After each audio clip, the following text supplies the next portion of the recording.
I am Joanna with SERV, the communications officer at SERV. And SERV is an overseas development and volunteering organization.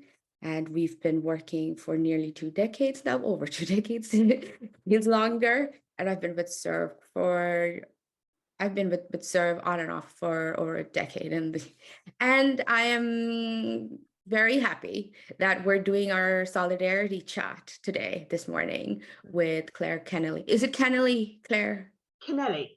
Kennelly. Kennelly. Yes. Kennelly. There's different pronunciations all across the island. So absolutely, you're dead right. In Cork, everyone says Kennelly because there's an A at the end.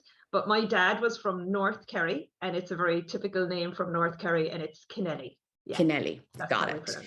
And SolidariTea Chats is our vehicle to talk about our work. And we did our first season of SolidariTea Chat last year, and we always do it in the lead up to Christmas, so that we can delve deeper into global goals and talk about all our partners and the work that they do and how SERV supports all our partners.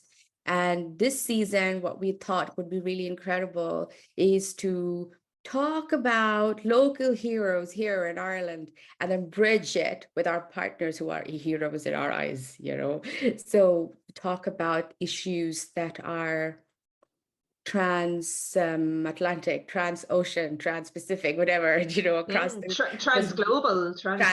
Yeah. It's worldwide. Yeah. Especially the topic that you're here to talk about, Clare. Mm-hmm. Clare is the managing director of Inclusive World Training, among so many other things. You're an educator, you're a trainer, mm-hmm. You're also a broadcast media maker, because you had a podcast called Disruptability.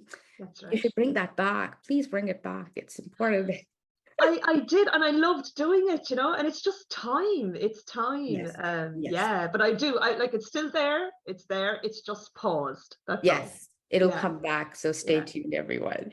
Thank you. Clare is always encouraging leadership to reimagine inclusivity. And inclusion without people with disability is a no-no. What is that? That's exclusion. Sorry. Exactly. Right. And I think most of your work, almost all of your work every day consistently is focused on language and helping all of us train our eyes and our ears and all our senses to understand what inclusion in the workspace looks like, what inclusion in the community looks like, what inclusion should technically look like around the world. Look like and feel like. I think that's the other thing. What does it feel like? When you do you feel included when you go into an organization? Or I think it's what it looks like and what it feels like. Yes. Is there anything else you want to add about your own work, Clare, that I missed? Oh, listen, you're really comprehensive. Well done on your research. Thank you. That's a lot. I actually feel very complimented by everything you've said. And I suppose inclusion begins with I, and that's what I always say to people. It's about what can you do to ensure that everyone you meet, whether it's in your workplace or during your leisure activities or in your day-to-day life, that you're including people and not excluding people. And that's why I say it's not just about what it looks like, it's about how it feels when you go into a coffee shop, or when you go into an educational organization, or when you go into participate in some leisure activities, that you're included, that someone has thought about your needs, whatever they might be. So that's everything that I do. And I'm also working with the Cork Education and Training Board. They've set up an active inclusion team, and I'm part of that team now as well. So I'm sort of in the public sector now, but also in the private sector, still training and consulting and helping all kinds of organizations do something around diversity, equality and inclusion. And it's a thriving space. Everyone is talking about it, and everyone wants to do the right thing. I think that's the key, Joanna. Everyone wants to get it right, but they're not sure where to start. Yes. So actually, that's pretty much my first question, talking about where do we start? So what can able-bodied people do better when we're talking about people with disabilities, when we're talking about it with each other, especially because the work we are doing with our partners in India, it's all about ending stigma. Yeah. And would it be accurate to say that there is stigma here as well in this part of the world? And if so, even if not, or maybe less in comparison, there'd be other challenges. Therefore, what can able-bodied people do better? Okay, great question. And I'm not even going to just address that it's what can able-bodied people do better? What can all people do better? Because according to the World Health Organization, 20% of us have 20% of the world's population, like nearly 1 billion people have some kind of disability, all right?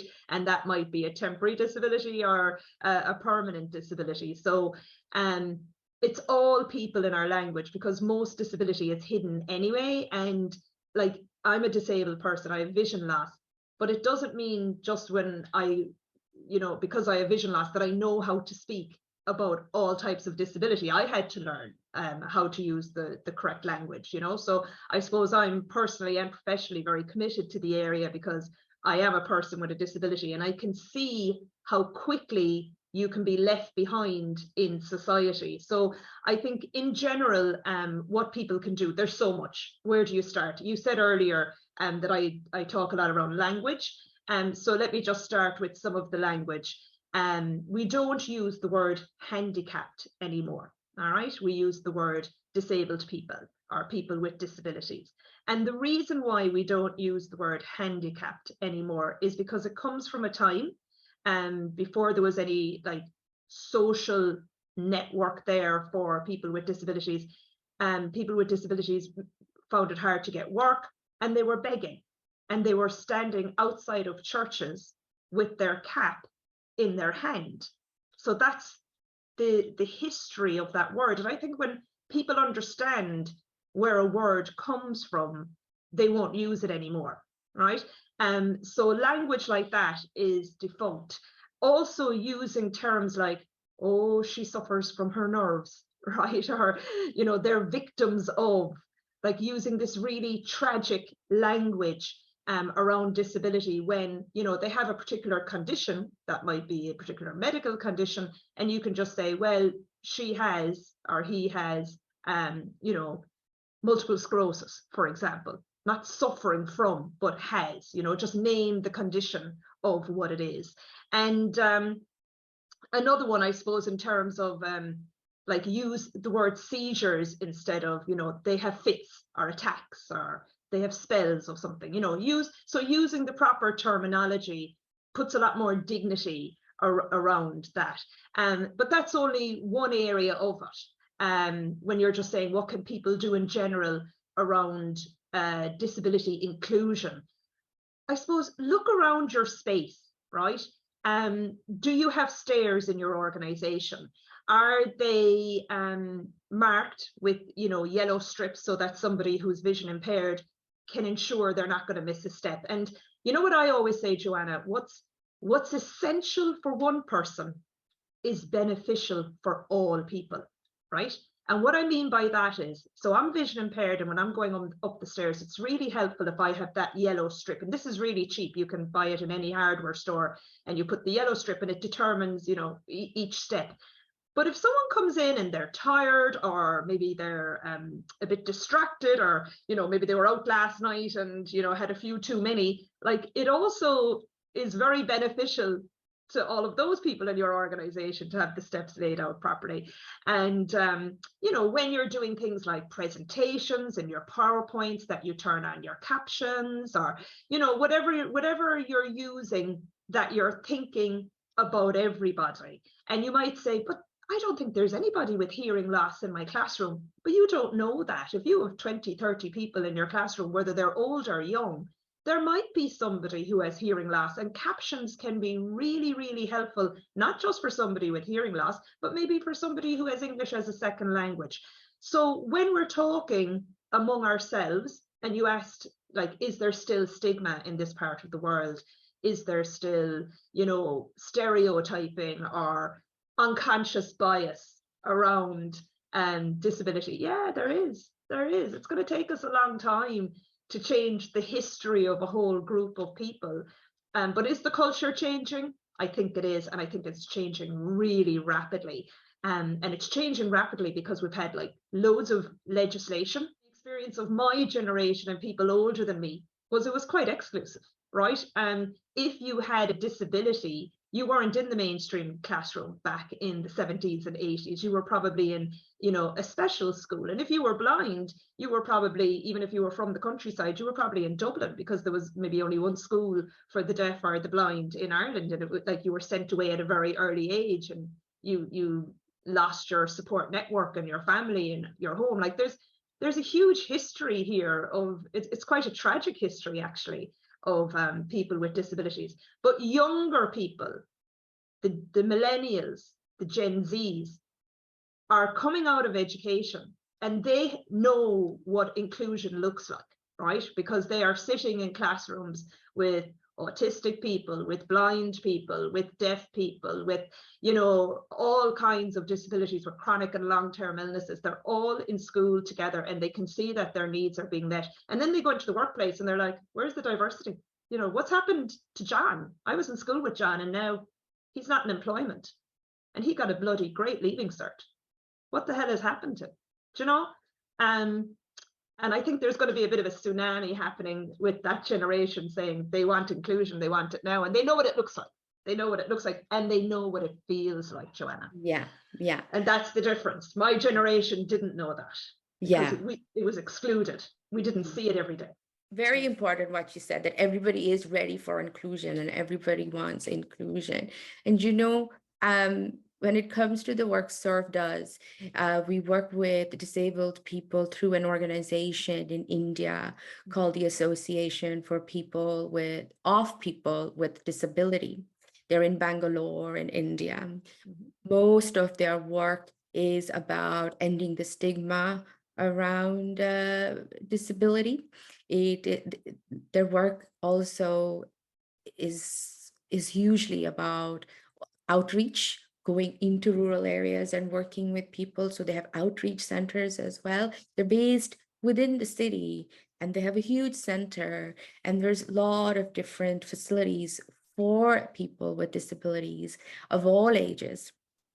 And SERV volunteers have been going there and spending a month there volunteering with them. And these would be Irish SERV volunteers going from here who are in training in either, you know, occupational therapy or any physical therapy, and they're studying about it, and they go there to get grassroots experience, right? And what is really incredible about APD is that it was started by a lady who herself was a wheelchair user because she had polio. And, you know, she came from a privileged background, and her parents did not look at it as a taboo or stigmatize it. And they did everything within their power to ensure that she could realize all of her potential and live an incredible life. And then she started APD. At the moment, one of the things that SERV has been doing for the last 2 years, it is a 3-year program, is about sensitizing people about what disability looks like, feels like. And it's all about education, and it is predominantly a program delivered to school-aged children in lower secondary school. And I actually have a picture of it. If I'd love to show it to you. Oh, this is our little slide. You know, this is them. Look, you see that there? Yeah. The young boy, he is there's a program where he's experiencing what it feels like to be not have vision and to walk around with a stick. And then this is a picture of this, you know, of the schoolgirl in the wheelchair, to understand what it feels like to be in a wheelchair and how to be able to navigate everyday thing. And they're doing this program on a regular basis with young people, and it's really remarkable to see the impact of it, learn about the impact of it, to help young people understand right from the get-go what an inclusive world looks like. Yeah. And it really piggybacks on what you said. We're all ready for inclusion, and everyone is working in different spaces to make that possible for our future. And I think that's remarkable. Another thing I really wanted to ask you is that who do you think in Cork is a great example of diversity, equality, inclusion of efforts? God, there are so many. I think there are so many organizations that want to do it right. Okay, like yourselves. Okay, so and we're having the conversation, and people are talking more about diversity, equality, and inclusion. I hate naming out any particular ones because I'm gonna forget, or I'm gonna not mention somebody, and they're gonna go, Claire, you never mentioned us. But just in terms, I suppose, of the educational institutions, my own organization that I've recently joined, the Cork Education Training Board, has an active inclusion team. All right. And they are looking at, in terms of active inclusion, we're looking at all the protected characteristics, or what I call the intersectionalities, right? And in Ireland, there are 9. So we're ensuring that, as well as disability, neurodiversity, and mental health, all of that is included. It's also looking at gender, age, religion, race, sexual orientation, and family status, marital status, and of course we have our own Indigenous cultural community called the Traveller community as well. So we're ensuring that all of those are included in society, in Irish society, and especially in Cork, because it's the Cork Education Training Board. Also, I know UCC and MTU, are 2 universities in Cork City, do a lot of work to ensure that their students with disabilities are getting on work placements and internships with inclusive employers, of whom there are a lot in Cork. All right. And so during their studies, they're on internships, and then they have graduate programs as well to go into work placements. All right. So there are maybe other pathways of getting into the workplace. There's an organization in Dublin, which I think should be all over the country. They're called AHEAD, and they have a WAM program, which is called Willing Able Mentoring. It's a brilliant program, and they organize webinars. They call them WAMinars, right, for all organizations. So anybody can attend them, and you learn so much from attending them. But a WAM program is, any organization could join WAM, and lots of big organizations like the banking sector, the ESB, you know, the pharmaceutical sector, there, a lot of them have all joined the WAM program, and what they are willing able mentoring. So AHEAD will match the graduate with the disability with an organization who knows that they're going to be receiving somebody with a disability, but they don't know who. They just want someone who can do the job, right? And then there's great support to ensure that the job is supported, the graduate is supported, but also the employer is supported, because there can be a big learning curve, especially if you know, there's particular software or hardware that has to be bought, you know, and it has to sync in with whatever the Indigenous one is in the organization. So yeah, there's just so many good organizations doing great work, and what I'd like to see is that we're working together. Like, if I learn something and it's best international practice, that I share that, you know, and train the trainer and the next person, and we need that multiplier effect, Joanna. The picture that you see this side of, his name is Irshad, and we got his story from APD a few months ago, and oh my goodness, you know, he's a modern man. He's incredible. He talks a lot about his dreams and his aspirations. You know, he's a wheelchair user, as you can see. His father works overseas, and his mum is his, you know, caregiver, and she helps him to get ready. And his house it's a 2-leveled house, but there is a little ramp for there is a ramp for Irshad to move around, but he does, you know, crawl around in his house. He loves to cook, and he really hopes that someday he's going to have a house which is accessible, of course, so he can move around without any hindrances, but also because he wants to be able to cook in an accessible kitchen, and he enjoys cooking so much that he watches, YouTube videos and experiments cooking, and he wants to share what he's cooked with his family, and he helps in the kitchen with helps his mom in the kitchen as well. And he used to use the facilities at APD and get training, gain skills and just realize his potential, and what's wonderful. And also I saw this on your Twitter feed, and there was a photograph of a slide that says employ the people you serve. So APD hired him, so he works with APD now, and he says, I feel like my life has come a full circle, but it's always just beginning. And I thought that was so wonderful, because so many of us want that for ourselves. We want to be we have aspirations. Different people inspire us. He says that his parents inspire him because they go above and beyond to make their dreams possible. And I could relate with that. I'm sure you can relate with that.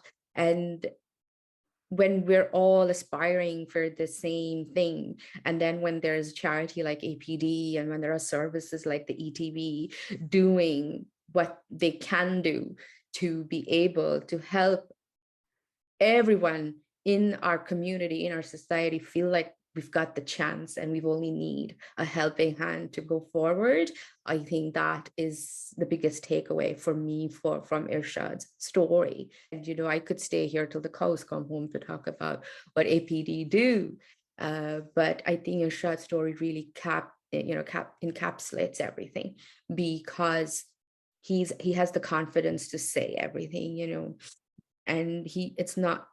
And yes, there's privilege because he's a man and all of that, but at the same time, he's vulnerable, and he has simple desires. He even said that he doesn't have, he has very few friends. He doesn't spend too much time socializing because he wants to do better. He wants to be a TED Talk speaker. And so he listens to people who motivate him, and he spends a lot of time researching things to be better, to do better. And I think we all can relate with that. I think if people want to know more about all of this, they should definitely go onto the Inclusive Cork website and your Twitter page, and come to the serve.ie website as well. So it comes down to our call to action. Claire, what do you want people to do after they listen to this? Well, I suppose just going back to your story about Irshad, it's very clear he can do everything if he's in an accessible environment, right? Like of course he can cook. You just need to have, the countertops and the cookers and everything at wheelchair level. I'm a particular advocate around disability and employment, Joanna. It's the one thing I think disabled people in Ireland, we are rocking it in the education sector, all right? We are coming out with degrees out the wazoo. But there is a massive disability employment gap. We are coming out, we are very successful in third level, but it's not translating into jobs. So my call to action is to employers to look at the jobs that you have and really think about hiring someone with a disability, because we are a very diverse population. We're a fantastic problem-solving population, because every day we have to resolve problems and find solutions of how to get from A to B, or how to manage our lives. And a lot of people, especially with remote working and hybrid working, a lot of people need the opportunities now. And so that's my call, is to employers to get on board with a lot of the programs, whether it's with the CETB or UCC or MTU or AHEAD. There are pathways, and you're going to get so much support, employers, that is out there to hire people with disabilities and close that employment gap. and close the employment gap, because there is dignity and around working, and also you know, there's more security when you're able to earn your own living rather than being reliant on the social welfare state. So Yes, yes.